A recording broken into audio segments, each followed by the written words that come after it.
Herod is the most controversial character in the Christmas story. He is a Roman-installed, part Jewish king of Judea, and by all accounts he was meant to be scheming, ruthless and ambitious, a self-styled king of the Jews, a king of compromise between Roman oppression and Jewish people. A Jewish people who longed for a true king, a Messiah, a king in the line of David who would liberate them, who would lead them and would bring them closer to God. This is Herod. So what happens when God draws near to Herod? Well, we have the Magi, the three kings from the east as we often call them, who show up at Herod's palace because where else do you go to look for a king? And they say to him, "Where is the one who's been born King of the Jews?" Now Herod does his homework. He gets his experts together, he looks at the prophecies and he wonders, could this be it? Has the Messiah been born? His power base is being threatened. So he goes back to the Magi and he said, "As soon as you find him, report to me, so that I too may worship him."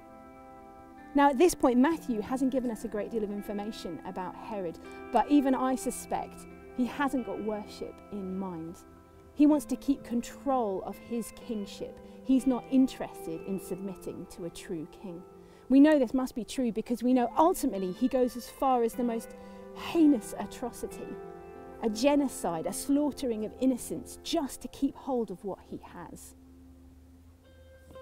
So what does Herod speak to us about in the Christmas story? What can we learn from him about what happens when God draws near? Recently, I've been asking God for more of his presence. I've been spending time just waiting on him. And actually in doing that, I've discovered something about myself. I really like being queen. I like being queen of my own life. I like having control over certain decisions. I say I submit to you, Lord. I say you are my king. But actually there's areas in my life I don't demonstrate it. I don't back that up. And actually, when God draws near, my kingdom is shaken. I have to realise that I've set myself up a little tin pot throne. I've made myself a tinfoil crown, and I have a choice. Jesus once said, "You can't serve two masters. You'll get stuck in the tension and end up hating one." So I have a choice. We have a choice. Herod had a choice. Which kingdom will we serve? Will we be kings and queens of compromise, or will we be servants and worshippers of the true King? Are there areas of your life this Advent, as we approach Christmas and the coming and celebration of the real King?